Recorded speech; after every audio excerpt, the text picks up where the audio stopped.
कांतारा एक ऐसी जगह है जो कहने के लिए टूरिस्ट प्लेस है, पर यहाँ घूमने आने वाले ज्यादातर टूरिस्ट कभी वापस लौटकर नहीं जा पाते। देश विदेशों से लोग इस जगह पर घूमने आते हैं, पर उनकी कुछ हरकतों की वजह से उन्हें अपनी जान गंवानी पड़ती है। इसी तरह इस बार कांतारा में एक दक्षिण भारतीय परिवार घूमने आया है। इस परिवार में 5 सदस्य हैं। परिवार के मुखिया हैं श्री त्रिलोक सिंह, उनकी पत्नी है यशोदा, बड़े बेटे का नाम हिमांशु और बेटी का नाम सुप्रिया है, और इनके सबसे छोटे बेटे का नाम रोहन है, जो कि बहुत ही उदंडी किस्म का है। रोहन अपने भाई से अलग होकर जंगल में कुछ देखने लगता है। अरे रोहन, तुम कहाँ जा रहे हो? अरे कहीं नहीं भैया। तुम्हें पता है ना, ये जगह जितनी खूबसूरत है उतनी ही भयानक और डरावनी भी। अरे हाँ भैया, सुना तो है मैंने भी, पर हर सुनी बात सच नहीं होती ना। वो तो पता चल ही जाएगा, बस तू साथ में रह। रोहन को कुछ मजाक सूझता है और वो हिमांशु को डराने की कोशिश करता है। भैया वो देखो आपके पीछे क्या है। हिमांशु घबराकर अचानक पीछे मुड़ता है और देखता है कि वहाँ कोई भी नहीं है। हिमांशु को इस तरह से डरते देख रोहन हंसने लगता है। देखा, डरा दिया ना आपको। बड़े बहादुर बनते फिरते हो हाँ? अच्छा बेटा, मुझसे होशियारी करोगे हाँ?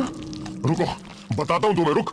रात होने दे, अच्छा मजा चखाऊंगा। ये दोनों बातें करते करते परिवार के बाकी लोगों से थोड़ा पीछे छूट गए थे। तभी त्रिलोक सिंह इन्हें आवाज लगाते हैं। अरे रोहन, तुम लोग इतना पीछे क्यों चल रहे हो भाई?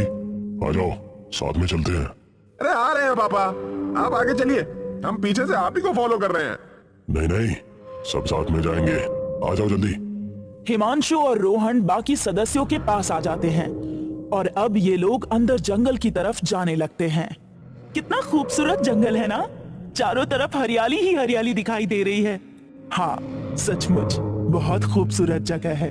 खामखा लोगों ने इसे बदनाम करके रखा है। अरे नहीं माँ, यहाँ सचमुच भूत है। अभी कुछ देर पहले एक भूत ने हिमांशु भैया को डरा दिया।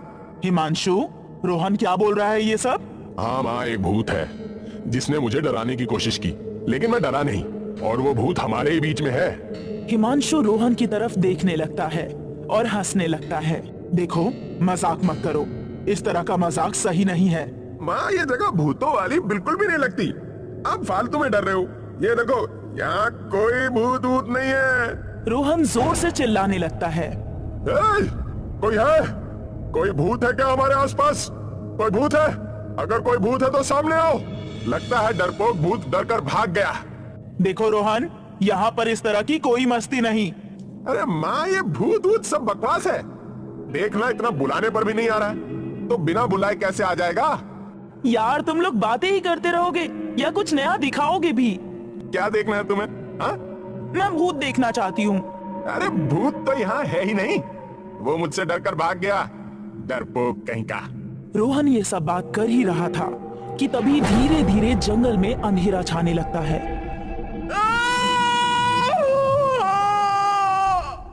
इस आवाज को सुनकर सभी लोग चौंक जाते हैं। ये क्या था? तुम भूत बुलाना चाहते थे ना? लगता है उस तक तुम्हारी बात पहुंच गई है। तभी एक तेज हवा का झोंका आता है और ऐसा लगता है कि किसी ने जबरदस्ती पेड़ों को हिलाया है। इस हवा के झोंके के साथ एक जोर से बादल गरजने की आवाज आती है, जिससे सभी लोग डर जाते हैं। लगता है बारिश होने वाली है, हमें जल्दी से आगे जाना होगा। जैसे जैसे ये लोग आगे बढ़ते हैं, अंधेरा बढ़ता जाता है और आसपास का माहौल डरावना होने लगता है, और अब जंगल में सिर्फ कीड़ों और चिड़ियों के चहकने की आवाज आ रही है। रोहन सबसे आगे चल रहा है, तभी उसे पेड़ हिलते हुए दिखाई देता है। माँ, वो देखो, वहाँ कुछ पेड़ हिल रहे हैं। रोहन की माँ जब रास्ते की दूसरी तरफ देखती है तो पेड़ का हिलना बंद हो जाता है और वो रोहन को डांटने लगती है। रोहन, मैंने पहले भी कहा था, यहाँ ऐसी मस्ती मत करो। अरे नहीं माँ, पेड़ सचमुच हिल रहे थे। कहीं भूत तो पेड़ नहीं हिला रहा है? पेड़ों के हिलने से पत्तियों की सरसराहट की आवाज आती है और झरने से पानी के बहने की आवाज तेज होती है। तभी इनको दूर से किसी के चिल्लाने की आवाज आती है। बचाओ! बचाओ! कोई है? बचाओ! प्लीज बचाओ! जैसे जैसे आवाज तेज होती जाती है, यहाँ पर एक तूफान आने लगता है और जिससे पेड़ों की सूखी पत्तियां उड़ने लगती है। ये तूफान इतना तेज है कि ये पांचों लोग आपस में इधर उधर तितर बितर हो जाते हैं।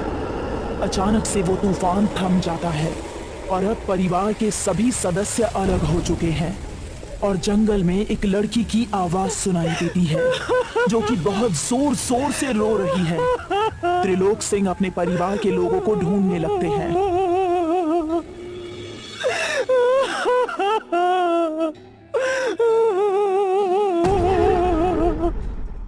तभी त्रिलोक सिंह को अपने आसपास किसी के होने का एहसास होता है। वो पीछे मुड़ते हैं तो उन्हें झाड़ियों के पीछे कोई दौड़ता हुआ दिखाई देता है। वो जल्दी से झाड़ियों के पास जाते हैं जहां उन्हें खून ही खून दिखाई देता है और उन्हें वहां पर सुप्रिया के दोनों सैंडल पड़े हुए मिलते हैं। सुप्रिया, कहाँ हो तुम? त्रिलोक सिंह वहां बिखरी हुई खून की बूंदों का पीछा करते हैं और कुछ दूर जाने पर उन्हें एक मरा हुआ शरीर दिखाई देता है जिसे देखकर वो जोर से चिल्लाते हैं। तभी वहां पर यशोदा, रोहन और हिमांशु भी आ जाते हैं और सामने पेड़ पर लटकी लाश को देखकर ये तीनों चिल्लाने लगते हैं। लाश के पूरी तरह से चीथड़े चीथड़े हो चुके हैं। शरीर को किसी जानवर ने बुरी तरह नोच डाला है जिसे देखकर यशोदा बेहोश हो जाती है। रोहन भी डरकर रोने लगता है। लाश की हालत इतनी खराब है कि उसे देखकर पहचानना मुश्किल है कि ये किसी इंसान की लाश है या फिर किसी जानवर की। इसलिए त्रिलोक सिंह को अभी भी उम्मीद है कि सुप्रिया जिंदा है और वो उसे ढूंढने की कोशिश करते हैं। ये पेड़ पर लटकी हुई लाश किसी इंसान की है या फिर किसी जानवर की। अगर वो लाश इंसान की है तो क्या ये त्रिलोक सिंह की बेटी सुप्रिया है? अगर नहीं तो फिर सुप्रिया कहाँ है? लेकिन त्रिलोक सिंह को यहाँ पर अपनी बेटी सुप्रिया के सैंडल मिले हैं, इसलिए उसको लगता है कि ये लाश उसकी बेटी सुप्रिया की है। त्रिलोक सिंह, यशोदा, हिमांशु और रोहन इस लाश को देखकर रोने लगते हैं। तभी इन्हें सामने से सुप्रिया आती हुई दिखती है जो कि एक आदमी से बात कर रही है। अपनी बेटी सुप्रिया को जिंदा देखकर त्रिलोक सिंह और यशोदा बहुत खुश होते हैं और आते ही उसे गले लगा लेते हैं। बेटा, बेटा कहाँ चली गई थी? हम तो डर ही गए थे। मम्मी, इसमें डरने वाली कौन सी बात है? आपको पता है आज मैंने क्या देखा? क्या देखा? आज मैंने अपनी आंखों से शिकार होते हुए देखा। क्या ये सब तुम्हारी आंखों के सामने हुआ? हाँ भैया, ये सब मैंने अपनी आंखों से देखा। बाप रे, एक बड़ा सा जानवर आया और उसने एक दूसरे जानवर को देखते ही बुरे ढंग से नोच डाला। वाह, तुमको तो बहुत मजा आया होगा ना? हाँ, मैंने आज तक ऐसा नजारा कभी नहीं देखा था, पर मैं थोड़ा डर भी गई कि कहीं वो जानवर मुझे ना देख ले और मैं यहाँ से भाग गई, जिससे मेरे सैंडल यहीं टूट गए। अच्छा तो ये बात है, हम तो खामखा ही डर रहे थे। मम्मी, ये गाइड हैं, इनका नाम कालनाथ सिंह है। अब यही हमें पूरे कांतारा में घुमाएंगे, यहाँ के पुराने किले के भी अंदर ले जाएंगे। जी नमस्ते। कालनाथ उन्हें देर तक घूरता है पर कुछ नहीं कहता। यशोदा फिर से कहती है, जी नमस्ते। इस बार भी कालनाथ कोई जवाब नहीं देता। मम्मी, इनको थोड़ा कम सुनाई देता है, हमें इनके कानों के पास जाकर जोर से बोलना होगा, तभी ये सुनते हैं। गूंगा है क्या? रोहन की इस बात पर कालनाथ रोहन को घूरने लगता है। उसके हाव भाव देखकर लग रहा है जैसे उसने रोहन की बात सुन ली हो। इन लोगों को कालनाथ थोड़ा अजीब लगता है, पर इन्हें कांतारा की जगहों का पता नहीं है, इसलिए ये उसके साथ चल देते हैं। अब कालनाथ इन्हें कांतारा में घुमाने लगता है। क्या इससे पहले तुम लोग कंतारा में आए हो? नहीं, हम पहली बार आए हैं। क्या तुम इस जगह के बारे में कुछ जानते हो? ज्यादा कुछ नहीं जानते, सिर्फ सुना है कि ये जगह खूबसूरत होने के साथ साथ डरावनी और भयानक भी है, पर हमें कुछ खास नहीं लगी। क्या कमी है इस जगह में? खूबसूरत तो है पर डरावनी बिल्कुल नहीं। हिमांशु की बात पर कालनाथ उसकी तरफ बड़ी बड़ी आंखें करके देखता है। मैंने भी सुना था कि यहाँ भूत रहते हैं, पर जब से हम लोग यहाँ आए हैं लगता है हमको देखकर भूत भाग गए। लगता है तुम लोग निडर किस्म के हो। जी बिल्कुल, हमको डर नहीं लगता, इसीलिए तो इतनी कहानियां सुनने के बाद भी यहाँ आए हैं। पर मैं तो यहाँ आकर बोर ही हो गया, कुछ एडवेंचर करने को मिल ही नहीं रहा। क्या करना चाहते हो? भूत से सामना करना चाहता हूँ। अगर तुम्हारा सचमुच उससे सामना हो गया तो तुम डरोगे नहीं? क्या आप भूत का पता जानते हैं? हाँ, मैं जानता हूँ उसका पता। क्या क्या मुझे वहां ले चलोगे? मुझे इतनी जल्दी नहीं मरना है। अरे आप गाइड होकर भी इतना डर रहे हो, बस मुझे वो जगह दिखा देना, मैं अकेले वहां चला जाऊंगा। कालनाथ हिमांशु को घूरता है, कुछ इशारा करता है और हिमांशु उसके इशारे पर जंगल की तरफ जाने लगता है। कहाँ जा रहे हो भैया? बस टॉयलेट करके आ रहा हूँ। हिमांशु इन सबसे अलग जंगल में अंदर जाता है। कालनाथ भी उसके पीछे जा रहा है। 1 मील आगे जाकर दाएं तरफ मुड़ जाना, वहां जाकर तुम्हें वो मिल जाएगा जिसकी तुम्हें तलाश है। हिमांशु ऐसा ही करता है। वो 1 मील जाकर दाईं तरफ मुड़ता है, पर जैसे ही वो उस जगह पहुंचता है तो ये जगह उसे बहुत अजीब सी लगती है। यहाँ पर हिमांशु बिल्कुल अकेला होता है। एक हवा का झोंका आता है, उसे लगता है कि जैसे किसी ने उसे धक्का दिया हो। हिमांशु पीछे मुड़ता है, उसे पीछे कोई दिखाई नहीं देता। तभी उसे सामने से आता हुआ एक आदमी दिखाई देता है जो कि उल्टे पांव चल रहा है। हिमांशु को लगता है जैसे उसके साथ कोई मजाक कर रहा है। अरे भाई, जंगल में आंख में चोली खेल रहे हो क्या? तभी वो आदमी बिना अपना सिर मोड़े अपनी गर्दन घुमा लेता है, जिसे देखकर हिमांशु चौंक जाता है क्योंकि उस आदमी का चेहरा अजीबोगरीब है। उसके पूरे चेहरे पर झुर्रियां पड़ी हुई है। ऐसा लग रहा है जैसे कोई इंसान नहीं, कोई शैतान हो। कौन हो तुम? मैं वही हूँ जिसे तुम देखना चाहते थे। कौन? कौन? तुम देखना चाहते थे ना, मैं ही भूत हूँ। लो देख लो मुझे। हिमांशु के डर के मारे पसीने छूटने लगते हैं। अरे भाई, क्यों मजाक कर रहे हो? मजाक तो तुमने मेरा किया, वो भी मेरे ही इलाके में आकर। बचाओ बचाओ, जंगल में भूत है, बचाओ। वो भूत उसे पकड़ लेता है और उसके गले पर नाखून गाड़ देता है, जिससे हिमांशु के गले से खून निकलने लगता है। छोड़ो मुझे, छोड़ो मुझे। भूत हिमांशु का खून पी लेता है। अच्छा स्वाद है तेरे खून में, बहुत मीठा खून है तेरा, मजा आएगा इसको पीने में। प्लीज मुझे छोड़ दो। हिमांशु भूत को धक्का देकर वहां से भाग जाता है। हिमांशु के गले से लगातार खून बह रहा है और उसके गले में भयानक दर्द हो रहा है। तभी उसका पैर एक पत्थर से टकराता है और वो गिर जाता है। उसके गिरते ही भूत उसके ऊपर झपट पड़ता है।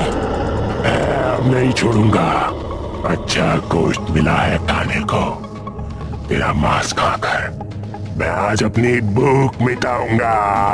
वो भूत हिमांशु के गले पर दांत मारता है और उसके गले से खून चूसने लगता है। हिमांशु तड़पने लगता है और कुछ ही देर में वो भूत हिमांशु के शरीर से उसकी गर्दन को अलग कर देता है। अब वो शैतान हिमांशु के शरीर से मांस नोच कर खाने लगता है। उस शैतान को देखकर लग रहा है कि जैसे कोई जानवर किसी दूसरे जानवर का मांस खा रहा हो। उसने हिमांशु के सिर को पूरा खा लिया है और अब हिमांशु के बाकी बचे शरीर को घसीटकर कहीं ले जाने लगता है। तभी सुप्रिया की नजर उस पर पड़ती है।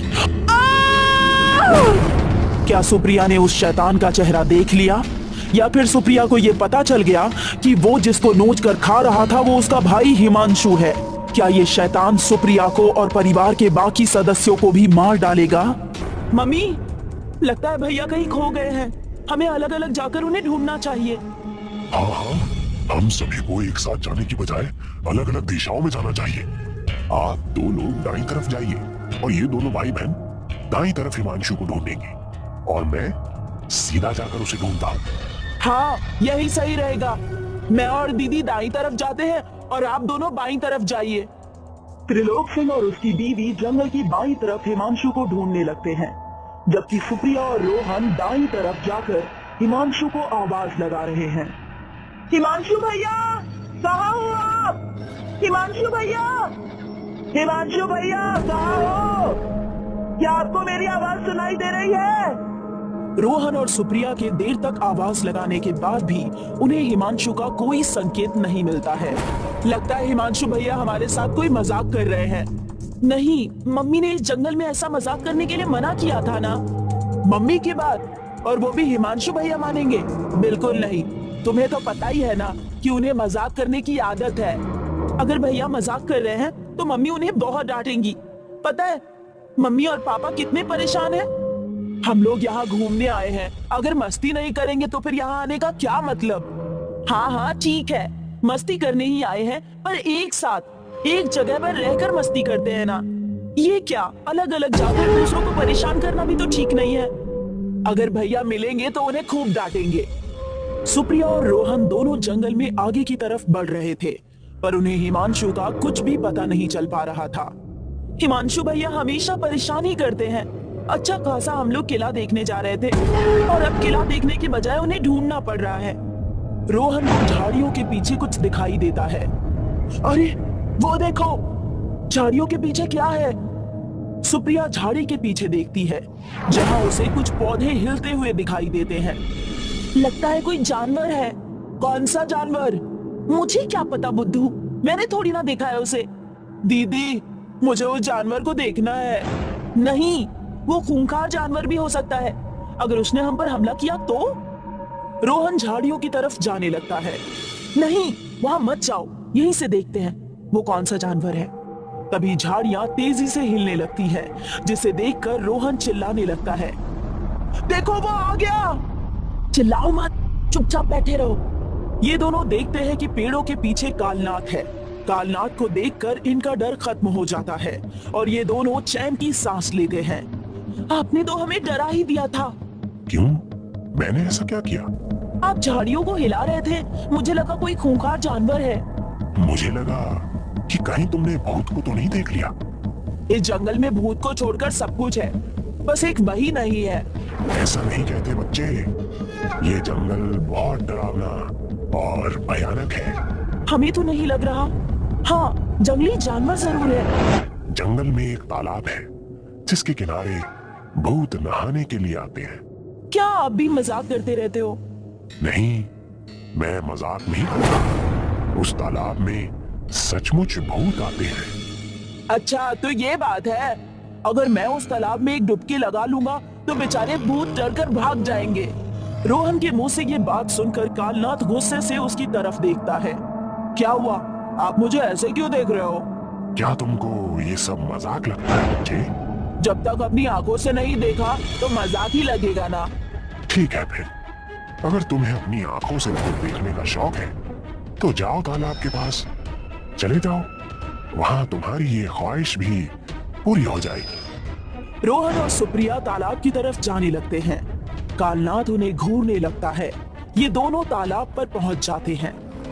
अरे वाह, कितना खूबसूरत तालाब है। सचमुच बहुत प्यारा है। मैं तो इसमें डुबकी लगाऊंगा। पर उस गाइड ने तो कहा था कि यहाँ पर भूत आते हैं नहाने के लिए।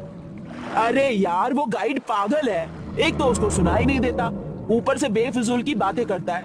तुम भी कहाँ उसकी बातों में आ गई। ठीक है, तुम्हें नहाना है तो नहा लो, मैं यहीं पर बैठ जाती हूँ। रोहन नहाने के लिए तालाब में डुबकी लगाता है।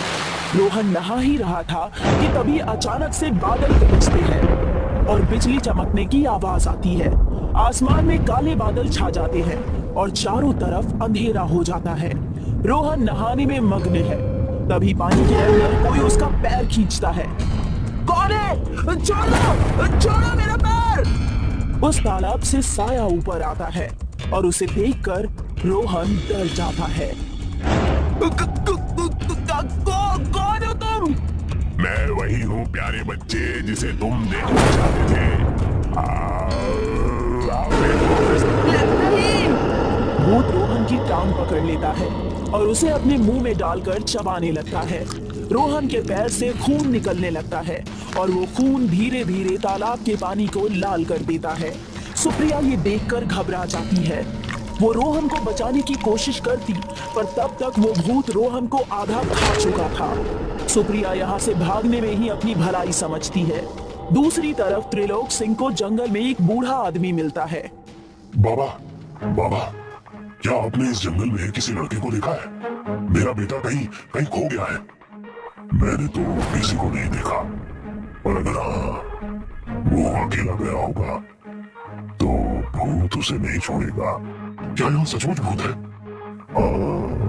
ये एक भूतिया जंगल है। तो हम लोग यहाँ से बाहर कैसे निकलेंगे? ये लो, ये कांतारा भगवान का पत्थर है। इसे कोई भूत तुम्हें और तुम्हारे बचे हुए परिवार को नुकसान नहीं पहुंचा सकता।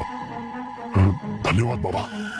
त्रिलोक सिंह और यशोदा अपने बेटे हिमांशु की तलाश में निकल पड़ते हैं, जिसे भूत ने खत्म कर दिया है। ये भूत कौन है? क्या ये त्रिलोक सिंह के बचे हुए परिवार को भी खत्म कर देगा, या फिर कांतारा भगवान त्रिलोक सिंह के बचे हुए परिवार की जान बचाने में इनकी मदद करेंगे और अपने बच्चों को ढूंढने के लिए निकल पड़ते हैं? लगता है ये कोई साधु बाबा थे। हाँ, मैंने उनके हाथों में माला देखी थी। इस जंगल में तपस्या करते होंगे। अरे जो भी हो, जरूर कोई अच्छे इंसान होंगे, तभी उन्होंने हमारी मदद के लिए कांतारा भगवान का पत्थर दिया। हाँ, और अब इसकी मदद से हम अपने परिवार की सुरक्षा कर सकेंगे। चलो जाकर बच्चों को ढूंढते हैं। यशोदा और त्रिलोक सिंह जंगल में आगे की तरफ अपने बच्चों को ढूंढने के लिए निकल पड़ते हैं। हिमांशु बेटा, कहाँ हो तुम? हिमांशु! हिमांशु बेटा, कहाँ हो तुम? मेरी आवाज सुनाई दे रही है क्या? हिमांशु तो 2 दिन से गायब ही है, और अब सुप्रिया और रोहन का भी कुछ पता नहीं चल रहा। हाँ, पहले हमें सुप्रिया और रोहन को ढूंढना होगा, फिर हम चारों मिलकर एक साथ हिमांशु को ढूंढ लेंगे। अब त्रिलोक सिंह और यशोदा दोनों सुप्रिया और रोहन की तलाश करने लगे। दोनों चलते चलते उस जगह पर पहुंच जाते हैं जहां पर ये दोनों सुप्रिया और रोहन से अलग हुए थे। क्या आपको याद है, यहाँ से सुप्रिया और रोहन बाईं तरफ गए थे और हम दोनों दाईं तरफ। हाँ, यही वो जगह है। चलो अब हम लोग भी बाईं तरफ जाते हैं, शायद आगे जाकर वो दोनों हमें मिल जाएं। अब त्रिलोक सिंह और यशोदा उसी दिशा में जाने लगते हैं जहां एक दिन पहले सुप्रिया और रोहन गए थे, पर सुप्रिया और रोहन का कोई पता नहीं चलता। ये देखिए, यहाँ पर एक तालाब है। अरे हाँ, तालाब तो है, पर इसका पानी लाल क्यों है? चलिए जाकर देखते हैं। यशोदा और त्रिलोक सिंह तालाब के नजदीक पहुंचते हैं, जहां उन्हें रोहन के कपड़े और उसके जूते दिखाई देते हैं। अरे ये तो रोहन के कपड़े हैं। इसका मतलब रोहन और सुप्रिया यहाँ आए थे। त्रिलोक सिंह तालाब के पानी में हाथ डालता है तो वो देखता है कि इस पानी में खून मिला हुआ है। पानी में तो खून मिला है। मुझे तो लगता है हमारे बच्चे जरूर कोई संकट में हैं। जल्दी उन्हें ढूंढना होगा। अब त्रिलोक सिंह और यशोदा आगे की तरफ भागते हैं। सुप्रिया बेटा, कहाँ हो तुम? रोहन बेटा कहाँ हो तुम? हम लोग यहाँ हैं। तभी इन दोनों को दूर से सुप्रिया के चिल्लाने की आवाज आती है। मम्मी! तुमने कुछ सुना? हाँ, ये आवाज तो सुप्रिया की है। लगता है वो हमारे आसपास ही कहीं है। मम्मी, पापा, कहाँ हो आप लोग? आवाज वहां से आ रही है। चलो वहां चलते हैं। तभी इन्हें सामने से सुप्रिया इनकी तरफ भागती हुई दिखाई पड़ती है और अपनी माँ यशोदा को गले से लगाते हुए रोती है। रो मत बेटा, अब हम आ गए हैं ना। मम्मी, रोहन, वो रोहन। बेटा क्या हुआ रोहन को? पापा, रोहन को भूत ने मार डाला। क्या? ये सब कैसे हुआ? मम्मी, हम दोनों तालाब के किनारे गए थे। रोहन नहाने के लिए तालाब में उतरा। वो नहा ही रहा था कि भूत ने आकर उसका पैर खींचा और रोहन को वही मार डाला। रोहन की मौत के बारे में सुनकर त्रिलोक सिंह और यशोदा रोने लगते हैं। बेटा, हिमांशु का भी कुछ पता नहीं चल पा रहा है। मुझे तो नहीं लगता कि हिमांशु भैया अब जिंदा है। ये जंगल बहुत डरावना और खतरनाक है। हमें यहाँ से वापस चले जाना चाहिए। तुम ठीक कह रही हो बेटा, चलो घर चलते हैं। हाँ, हमें यहाँ आना ही नहीं चाहिए था। अब ये तीनों घर के लिए जाने लगते हैं पर शाम होने की वजह से इन्हें कुछ भी साफ साफ दिखाई नहीं दे रहा है। मम्मी, अंधेरा बहुत हो गया है, मुझे तो रास्ता भी ठीक से दिखाई नहीं दे रहा। बेटा, जो भी हो, हमें रात होने से पहले इस जंगल से निकलना है। जल्दी जल्दी चलो, क्योंकि रात को यहाँ पर हमारी जान के लिए भी खतरा है। ये तीनों तेजी से जंगल से बाहर की तरफ बढ़ने लगते हैं। तभी इन्हें सामने से कालनाथ आता हुआ दिखाई देता है। कहाँ जा रहे हो आप लोग? अब हमें नहीं घूमना इस जंगल में, हम अपने घर वापस जा रहे हैं। क्यों, क्या हुआ? ये तो बहुत खूबसूरत जगह है। जो भी हो, अब हमें यहाँ एक पल के लिए भी और नहीं रहना। तुमने तो यहाँ का किला ही नहीं देखा। चलो, मैं तुम्हें किला दिखाता हूँ। हमें नहीं देखना कोई किला मिला, हम अपने घर वापस जा रहे हैं। बहुत खूबसूरत किला है, आप चलिए तो सही, आपको बहुत मजा आएगा। हमने कहा ना, हमारा मन नहीं है। आप हमें घर जाने दीजिए, हमें अपने घर वापस जाना है। चलो बेटा, तुम्हें तो देखना था ना किला। कालनाथ सुप्रिया का हाथ पकड़ लेता है। अब तो तुम्हें चलना ही पड़ेगा। छोड़ो मेरा हाथ, हमारी मर्जी, हमें नहीं देखना कोई किला विला।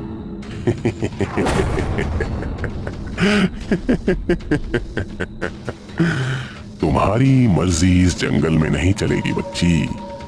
तुम लोग यहाँ आए तो अपनी मर्जी से हो, पर यहाँ से मेरी मर्जी के बगैर नहीं जा सकते। कालनाथ की हंसी बहुत डरावनी सी लग रही है। वो सुप्रिया का हाथ पकड़कर उसको अपने साथ ले जाने लगता है। त्रिलोक सिंह कालनाथ को धक्का देता है। तूने मुझे धक्का दिया, अब मैं तुझे नहीं छोड़ूंगा। कालनाथ का शरीर इंसान से भूत में बदलने लगता है, जिसे देखकर सुप्रिया, त्रिलोक सिंह और यशोदा तीनों डर जाते हैं। कौन हो तुम? मैं ही तो हूँ, इस जंगल का भूत। पर तुम तो गाइड थे ना। कहा गए ना तुम लोग भी धोखा। ये सब मेरा प्लान था ताकि मैं आसानी से एक एक करके तुम लोगों को खत्म कर सकूं। इसका मतलब तुमने मेरे बच्चों को मार डाला? हाँ, तुम्हारे दोनों बेटों को मैं नहीं मारा, और अब मैं तुम्हें भी खत्म कर दूंगा। कालनाथ का भूत जैसे ही इनको नुकसान पहुंचाने की कोशिश करता है, तभी त्रिलोक सिंह अपनी जेब से कांतारा भगवान का पत्थर निकाल लेता है, और इस पत्थर की शक्ति से त्रिलोक सिंह कांतारा भगवान में बदल जाता है। कांतारा भगवान बने त्रिलोक सिंह की आंखों से तेज रोशनी निकलती है, और कालनाथ भूत का शरीर जलने लगता है। नहीं, मुझे मत जलाओ, मुझे छोड़ दो। पर वो रोशनी लगातार निकलती जाती है, और देखते ही देखते भूत का सारा शरीर जलकर खत्म हो जाता है। भूत के खत्म होने पर कांतारा भगवान चले जाते हैं, और त्रिलोक सिंह वापस अपने पुराने रूप में आ जाते हैं। अब त्रिलोक सिंह, यशोदा और सुप्रिया अपने घर की तरफ निकल पड़ते हैं। हेलो दोस्तों, आपका हमारे चैनल स्टोरी प्लीज पर बहुत बहुत स्वागत है। इसी तरह की और इंटरेस्टिंग वीडियोस देखने के लिए हमारे चैनल को सब्सक्राइब करके बेल आइकन जरूर दबाएं। Thank you.